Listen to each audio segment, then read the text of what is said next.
आज के वीडियो में आप सभी लोगों का स्वागत है और मैं हूं अमित फ्रॉम द एस्पिरेशन। और विगत कुछ दिनों में ऐसे कुछ डेवलपमेंट्स हुए हैं इंटरनेशनली कि जिसपे कि हम लोग यानी कि ये सवाल उठाया जा रहा है कि क्या ये भारतवर्ष की डिप्लोमेसी इंटरनेशनल लेवल पे और खास करके ये पाकिस्तान के अगेंस्ट में हमारी क्या डिप्लोमेसी वो फेल हो गई है या वो इनइफेक्टिव हो गई है। तो इस बारे में हम लोग ये चर्चा करते हैं कि वो कौन कौन से इंटरनेशनल ये डेवलपमेंट्स हुए हैं हाल फिलहाल के समय में, और खास करके ऑपरेशन ये सिंदूर के दौरान या ऑपरेशन सिंदूर के ये बाद की स्थिति में वो कौन कौन से वो डेवलपमेंट इंपॉर्टेंट ये डेवलपमेंट्स हुए हैं, और जिसमें से कि अधिकतर जो डेवलपमेंट्स हैं वो पाकिस्तान के वो फेवर में गए हैं। तो इस लिहाज से ये सवाल उठाया जा रहा है कि क्या ये भारतवर्ष की ये डिप्लोमेटिक हार है। तो सबसे पहले हम लोग देखते हैं कि एक सबसे ये मेजर डेवलपमेंट ये हुआ है कि अभी हाल में ही यूनाइटेड नेशंस ये सिक्योरिटी काउंसिल की जो काउंटर ये टेररिज्म ये कमिटी होती है, यानी कि हिंदी में बोला जाए तो ये संयुक्त राष्ट्र संघ की आतंकवाद ये रोधी कमेटी, इसका उपाध्यक्ष जो है ये पाकिस्तान को ये बनाया गया है। अब ये बात ये सुनने में भी यानी कि बहुत ही अजीब लगती है और ये काफी एक आयरोनिकल बात और एक तरीके से देखा जाए तो हास्यास्पद बात ये प्रतीत होती है कि पाकिस्तान जैसे ये रफ स्टेट को, जो कि हमेशा से ही यानी कि वो ये आतंकवाद के और अंतर्राष्ट्रीय आतंकवाद के वो प्रत्यक्ष या परोक्ष रूप से वो समर्थन में रहा है, तो क्या उसको आतंकवाद के यानी कि ये काउंटर से संबंधित या आतंकवाद ये रोधी समिति का उपाध्यक्ष क्या उसे ये बनाया जा सकता है? तो ये एक व गंभीर ये प्रश्न चिन्ह है अंतर्राष्ट्रीय ये संस्थाओं के ऊपर, क्योंकि ये बात बिल्कुल स्पष्ट है कि हम लोग ये जानते हैं कि अमेरिका के ऊपर जो एक हिस्टोरिकल जो आतंकवादी हमला हुआ था और उसके जो मेन ये परपेट्रेटर्स थे इंक्लूडिंग ओसामा बिन लादेन, तो ओसामा बिन ये लादेन को भी यानी कि ये पाकिस्तान में ही उसको ये ट्रेस किया गया था अमेरिका के द्वारा और फिर उसको वहां पे ये मारा गया था। तो इस चीज के लिए अन्य किसी यानी कि प्रमाण की ये जरूरत नहीं है कि अमेरिका जो है यानी कि इन मामलों को वो गंभीरता से वो लेके डाले, और इस भी चीज के लिए किसी प्रमाण की जरूरत ये नहीं है कि पाकिस्तान जो है वो आतंकवाद का वो समर्थन वो करता है कि नहीं करता है। तो ये नहीं करने का कोई सवाल ही नहीं है। वो प्रत्यक्ष यानी कि डायरेक्टली या वो इनडायरेक्टली वो आतंकवादी ये गतिविधियों में वो लिप्त वो रहता है, और एक प्रकार से वहां की स्टेट ये पॉलिसी के तौर पे ये टेररिज्म को एक प्रकार से अडॉप्ट किया गया है। तो एक तो ये बात है। दूसरी आपको डेवलपमेंट ये हुई है और आपको ये भी हास्यास्पद है कि यूनाइटेड नेशंस के ही जो ये तालिबान ये सैंक्शंस कमेटी है, उस ये सैंक्शंस ये कमेटी का भी अध्यक्ष जो है ये पाकिस्तान को अभी हाल फिलहाल में ही ये बनाया गया है। अब आप मतलब स्थिति को देखिए कि तालिबान जो कि अभी उन लोगों ने अफगानिस्तान पे उनका ये शासन है और सारी दुनिया जानती है कि ये तालिबान जो है वो रिलीजियसली ये फंडामेंटलिस्ट वो लोग हैं, और ये तालिबान के ऊपर ये कितना ये सैंक्शंस लगाया जाए इंटरनेशनल ये कम्युनिटी के द्वारा या डिफरेंट नेशंस के द्वारा, इसके बारे में ये निर्णय लेने का अधिकार या उसके बारे में एक यानी कि एक वो डिसीजन को लेने का अधिकार जो है ये पाकिस्तान को दिया गया। ये भी हास्यास्पद स्थिति है कि एक ऐसा देश जो कि खुद जो रिलीजियस या फंडामेंटलिज्म में वो आपको यकीन करने वाला देश है, और जो कि ये भारतवर्ष में, क्योंकि अभी हाल फिलहाल में जो ये पहलगाम में जो घटना हुई, तो भारतवर्ष ने भी इस चीज को ये माना था कि वहां पे ये बहुत सारे जो ये टूरिस्ट जो लोग थे उनकी यानी कि धर्म पूछ करके उनकी हत्या ये की गई थी, और इनके सारे हैंडलर्स जो थे यानी कि जो भी ये टेररिस्ट ने इस ये घिनौनी हरकत को किया, उनके सारे हैंडलर्स जो थे वो ये पाकिस्तान में बैठे हुए ये लोग थे। और भारत सरकार ने भी इस चीज को माना था, या एक बार जनरल परसेप्शन यही है ये भारतवर्ष में कि उन लोगों ने ये धर्म पूछ करके वहां ये टूरिस्ट लोगों की यानी कि जो भी वहां पे ये घूमने गए जो लोग थे उनकी हत्या इसलिए की कि भारतवर्ष में जो ये कॉम्युनल हार्मोनी है, जो कॉम्युनल ये टेंशन है, उसको और एग्रावेट किया जा सके और भारतवर्ष की ये शांति और वह सुरक्षा को ये खतरे में ये डाला जा सके। तो एक ऐसा देश जो कि खुद ये रिलीजियस फंडामेंटलिज्म के ऊपर ये विश्वास करता है और जो कि ये धार्मिक रूप से वो एक वह कट्टर देश है और ये कट्टरपंथी ये लोगों को ये प्रश्रय देता है, और वैसे ही ये देश को ये तालिबान या सैंक्शंस कमेटी का अध्यक्ष बना देना ये समझ से ये परे की बात है। तो आपको ये दो डेवलपमेंट्स तो इधर के क्षेत्र में हुई है। इसके अतिरिक्त आपको ये 3 डेवलपमेंट्स और हुई हैं, और वो खास करके इकोनॉमिक स्फीयर में।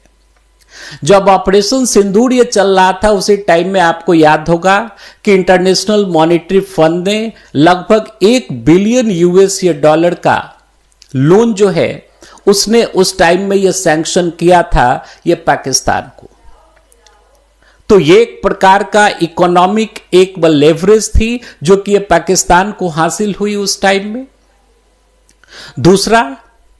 यानी कि कुछ ही दिन पहले ऑपरेशन सिंदूर के ये बाद वाली स्थिति में, उसके आफ्टर मैथ में ये वर्ल्ड बैंक के द्वारा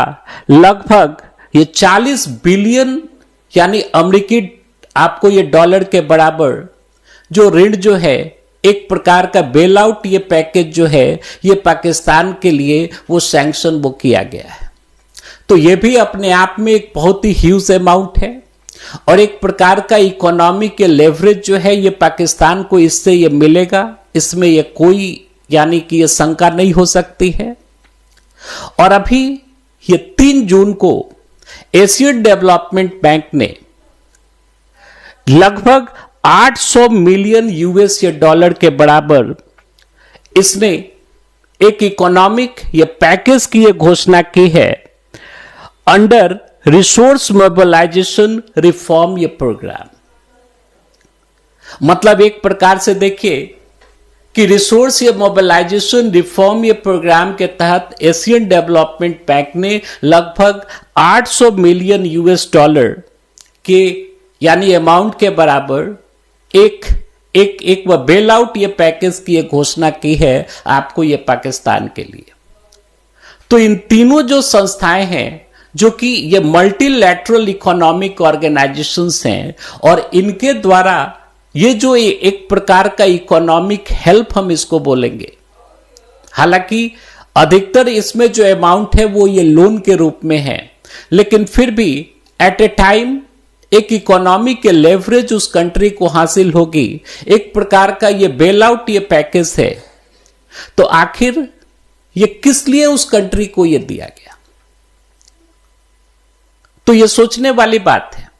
और जबकि वैसी परिस्थिति में जबकि ये पाकिस्तान के अंदर आप इस चीज को ये देखेंगे तो वहां ये आपको ये जो भी ये टैक्स कलेक्शन है पाकिस्तान में वो टैक्स कलेक्शन वहां की ये जीडीपी का लगभग वो 9% है। तो इसका ये मतलब हुआ, और इसके साथ साथ ये पाकिस्तान जो है वो अपने ये डिफेंस एक्सपेंडिचर को ये बहुत ही ज्यादा ये बढ़ाते चला जा रहा है। यानी कि आप इसको ऐसे समझिए कि पाकिस्तान का जो ये जीडीपी है, यानी कि जो वहां का नेशनल इनकम है, उसका मात्र ये 9%, ये 9% जो है वो आ रहा है वहां ये टैक्स कलेक्शन से। यानी कि वहां पे जो लोगों से ये पैसा लिया जाता है, ये आपको ये कर के रूप में, जो पाकिस्तानी ये गवर्नमेंट है उसके द्वारा, उस रूप में वो पैसा जाता है। और दूसरी तरफ आप देखिए तो ये पाकिस्तान का डिफेंस एक्सपेंडिचर जो है वो दिन दुना रात चौगुना ये बढ़ते चला जा रहा है। तो सवाल उठता है कि जो डिफेंस एक्सपेंडिचर ये बढ़ रही है, वो पैसा आखिर आ कहां से रहा है? तो इसका ये सीधा सा ये मतलब है कि ऐसे यानी मल्टीलैटरल ऑर्गेनाइजेशंस के द्वारा, यानी जैसे आईएमएफ हुआ या वर्ल्ड बैंक हुआ या एशियन डेवलपमेंट बैंक हुआ, इसके द्वारा जो भी आर्थिक सहायता वो दी जा रही है, वो चाहे लोन के रूप में या वो एड के रूप में वो दे जा रही है पाकिस्तान को, तो वो सारा उसमें का अधिकतर पैसा जो है, वो अधिकतर पैसा ये पाकिस्तान जो है वो अपनी ये डिफेंस ये कैपेबिलिटी को इन्हांस करने के ऊपर वो खर्च कर रहा है। यानी कि ये गोला बारूद या अपने लिए अन्य जो डिफेंस इक्विपमेंट्स हैं उसको वो खरीदने के लिए वो कर रहा है। और इकोनॉमी के पॉइंट ऑफ व्यू से देखिएगा तो डिफेंस पे जो एक्सपेंडिचर होता है इसको एक प्रकार से अनप्रोडक्टिव एक्सपेंडिचर माना जाता है। तो ये सब यानी कि ये सब सारे ऑर्गेनाइजेशंस, यानी कि जो भी इकोनॉमिक हेल्प ये कर रहे हैं पाकिस्तान को, वो लोन के रूप में या एड के रूप में, तो वो पैसा एक प्रकार से पाकिस्तान ये खर्च कर रहा है अपने ये डिफेंस कैपेबिलिटी को इन्हांस करने के लिए। और उसका इस्तेमाल जो है, उसका मुख्य मकसद यही रहता है कि ये भारतवर्ष के अगेंस्ट में हम अपनी जो ये यानी कि जो ये सामरिक जो मजबूती है उसको हम ये मजबूत करें, हम अपनी डिफेंस ये कैपेबिलिटीज को बढ़ाएं। तो अगर इस रीजन में अगर हथियारों की अगर होड़ अगर ये लगती है, और इस रीजन में अगर मान लीजिए कि पाकिस्तान जो है अगर बहुत ज्यादा पैसा अगर वो डिफेंस के ऊपर ये खर्च कर रहा है,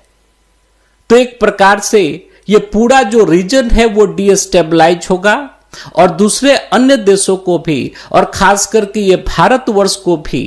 अपने यहां अपने जीडीपी का एक बहुत ज्यादा ये परसेंटेज जो है ये खर्च करना पड़ेगा ये डिफेंस के ऊपर। यानी कि एक प्रकार से हथियारों की होड़ या हथियारों के ये जमाखोरी की होड़ जो है इन दोनों कंट्रीज के बीच ये बनेगी। क्योंकि हम लोग भी जानते हैं कि पाकिस्तान अपना ये दुश्मन जो है ये भारतवर्ष को मानता है, और पाकिस्तान हर एक उस कार्य को वो करने के पीछे लगा रहता है जिससे कि भारतवर्ष को पॉलिटिकली, सोशली, इकोनॉमिकली और हर एक तरीके से इसको ये डीस्टेबलाइज ये किया जा सके। तो अब ये बात उठती है कि ये जो इंटरनेशनल लेवल पे ये जो डेवलपमेंट्स हुई हैं, तो ये यानी कि भारतवर्ष के ये दृष्टिकोण से देखिएगा तो ये काउंटर प्रोडक्टिव है,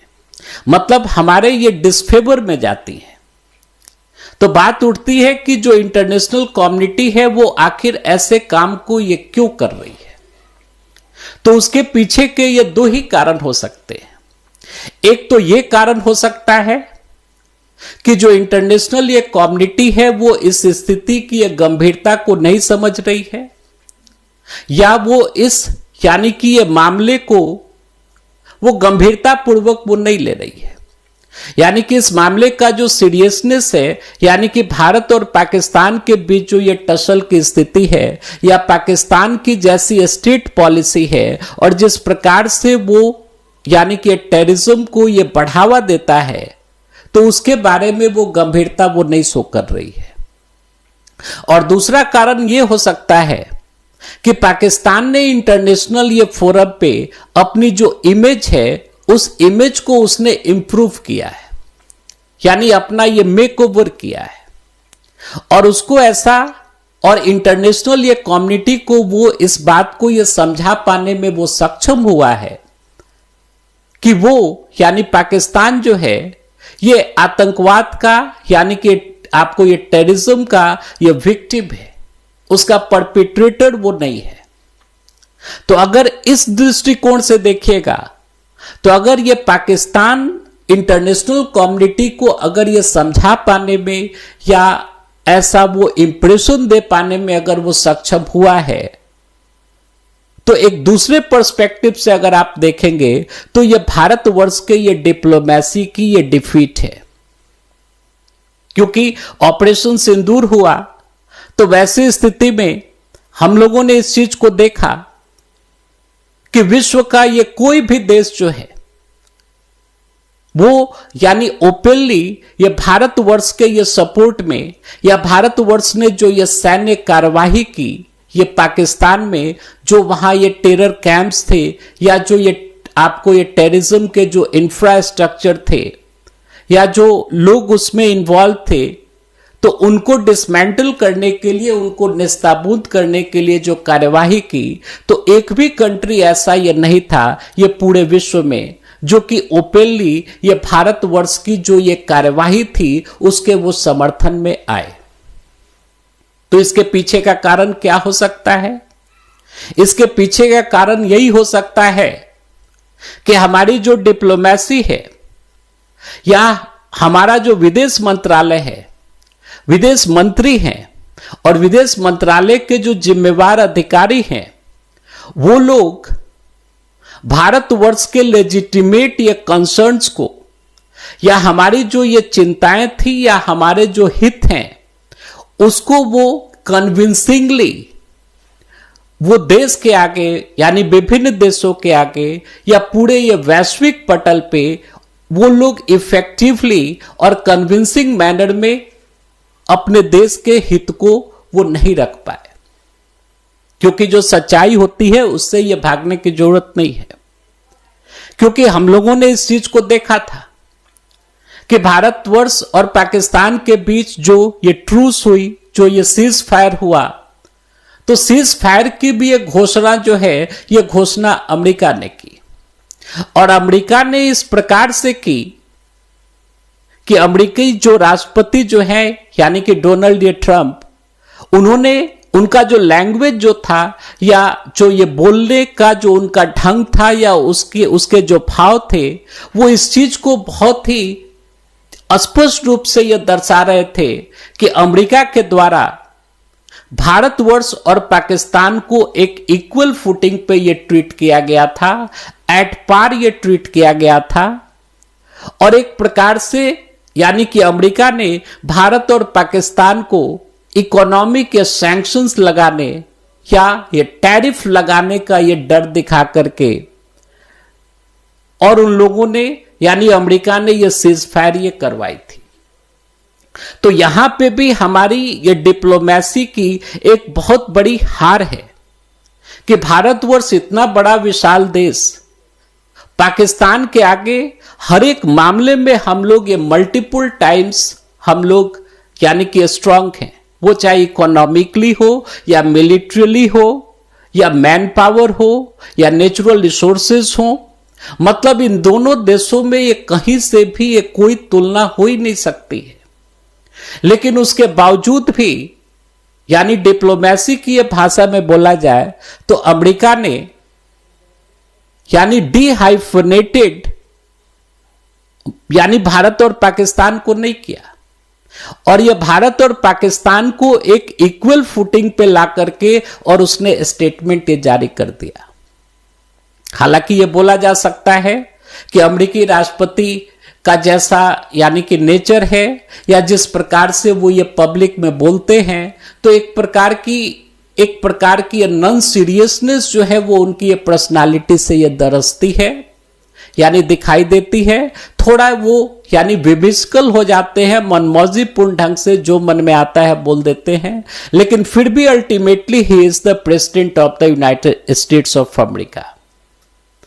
और यानी अमेरिका की बात अगर ये छोड़ भी दी जाए तो अन्य जो ये मेजर कंट्रीज हैं ये विश्व के, तो उन लोगों ने भी, अन्य देशों ने भी ये भारतवर्ष के ये समर्थन में खुलेआम ये किसी भी प्रकार का मैसेज या किसी भी प्रकार का स्टेटमेंट ये नहीं दिया। तो ये एक यानी कि एक प्रकार का ये एक डिप्लोमेटिक या डिजास्टर है भारतवर्ष के लिए। और इसके लिए मिनिस्ट्री ऑफ एक्सटर्नल अफेयर्स के जो जिम्मेवार लोग हैं, इवन जो एक्सटर्नल अफेयर्स मिनिस्टर हैं ये जयशंकर साहब, उनको इन चीजों की जिम्मेवारी ये लेनी चाहिए। और मैं तो थोड़ा इसमें हार्ड स्टेटमेंट मैं यानी कि दूंगा कि he must resign from his post, और किसी एक कैपेबल व्यक्ति को भारतवर्ष के विदेश मंत्री के रूप में यह शपथ ये दिलवाई जानी चाहिए, जो कि भारतवर्ष के हित को और भारतवर्ष के लेजिटिमेट ये कंसर्न्स को बिना किसी ये फियर के, बिना किसी ये फेवर के, और बिल्कुल स्ट्रांगली पूरे ये वैश्विक ये पटल पे मजबूती के साथ अपनी ये बातों को रखे। क्योंकि ठीक है, आजकल के इस आधुनिक के समय में सारे जो डिसीजंस हैं वो केवल ये तलवार की नोक पे नहीं हो सकते। इस चीज को हमें ये समझना चाहिए।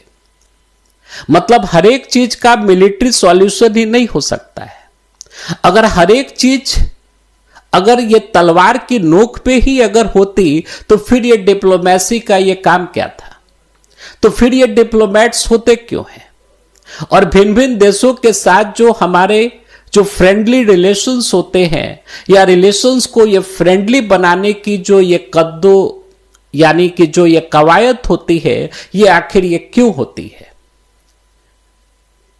तो उसके पीछे का यही कारण है कि जब वैसी कोई परिस्थिति बनती है जिसमें कि हमारा देश जो है या हमारे देश का हित या हमारे देश की यानी कि सुरक्षा वो अगर कहीं से वो कॉम्प्रोमाइज्ड हो रही हो, तो फिर इंटरनेशनल कम्युनिटी हमारे ये सपोर्ट में रहे। क्योंकि ये ठीक है कि जो कुछ भी करना है हम लोगों को खुद ही करना है, तो अपना एक इंटरनल स्ट्रेंथ तो होना ही चाहिए। ये बात बिल्कुल सही है। यानी अपने पास ये मिलिट्री स्ट्रेंथ तो होनी ही चाहिए। अपने पास जो एक डिटर्मिनेशन होता है, रिजोल्यूटनेस होती है, वो होनी ही चाहिए। लेकिन आजकल के आधुनिक समय में यानी डिप्लोमेसी भी बहुत ही ऊंचे दर्जे की होनी चाहिए। और जो ये डिप्लोमेटिक जो ये मैनूवरिंग जो होती है, ये बहुत ही टैक्टफुली और बहुत ही सेंसिबली इन चीजों को ये किया जाना चाहिए। नहीं तो फिर हम लोग इस पूरे ये वर्ल्ड ऑर्डर में जो भारतवर्ष की इतनी यानी इतना ये प्रेस्टिजियस जो स्थान है और पूरे ये वर्ल्ड ऑर्डर में जो हमारी एक विशेष स्थिति है, वो चाहे वो मिलिट्रली या इकोनॉमिकली या विश्व के ये सबसे बड़े ये डेमोक्रेसी के रूप में जो हम लोगों का जो एक यूनिक स्थान है, वो सब सारी चीजें ये डीस्टेबलाइज होंगी, वो सब सारी चीजें ये खतरे में पड़ जाएंगी।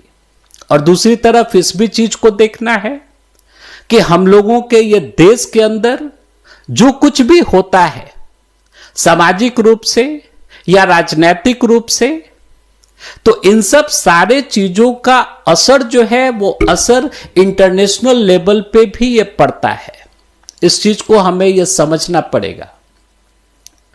यानी कि अगर हम लोग अपने देश में हमेशा अगर हिंदू मुस्लिम ये सब ये करते रहें, अपने देश के अंदर हमेशा हम लोग यानी वैसी नीतियों को आगे बढ़ाते रहें या वैसे लोगों को आगे बढ़ाते रहें जो कि समाज के अंदर डिवीजन से पैदा करने वाली हो, तो ठीक है, हमारी मीडिया जो है वो कॉम्प्रोमाइज्ड हो सकती है। या हमारी मीडिया जो है वो किसी एक खास लय में या किसी एक खास सुर में वो गा सकती है, लेकिन इंटरनेशनल मीडिया जो है वो इन सब सारे चीजों को बहुत ही वो कीनली और माइन्यूटली वो देखते रहती है। और जब ये सब सारी चीजें ये फ्लैश होती हैं ये बाहर के देशों में, तो फिर हमारे देश का जो इंप्रेशन जो है ये गलत पड़ता है वहां के लोगों में, वहां की सरकारों में, और हम लोग अपने सपोर्ट को ये खो देते हैं। तो भारतवर्ष हमेशा से हमारी जो पहचान है वो शांति, अहिंसा, सद्भाव और भाईचारे को लेकर के, यानी कि ये बढ़ने वाला ये देश है। और वसुधैव ये कुटुंबकम, यानी कि सबका भला हो, सारे लोग यानी कि आगे बढ़े, इस सिद्धांत पे ये चलने वाला ये देश है, भाईचारे के सिद्धांत के ऊपर ये चलने वाला देश है। तो हमारी ये जो भी ये डिप्लोमेसी है, जो भी ये फॉरेन पॉलिसी है, वो सारी ये फॉरेन पॉलिसी जो है वो हमारे देश के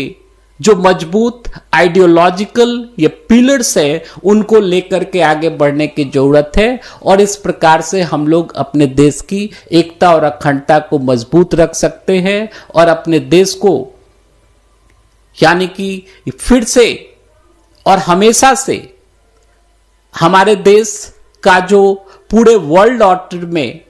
जो एक अप्रतिम स्थान है उसको ये बनाए रखने में हम लोग सहायता कर सकते हैं। तो आज की वीडियो में इतना ही। आशा है आपको ये वीडियो अच्छा लगा होगा। अगर अच्छा लगा होगा तो प्लीज ये लाइक, शेयर और सब्सक्राइब करें। अगले दिन हम लोग यानी फिर किसी इंटरेस्टिंग टॉपिक के ऊपर ये वीडियो लेकर के फिर से आपकी सेवा में प्रस्तुत होंगे। और तब तक के लिए आप सभी लोगों को बहुत बहुत धन्यवाद।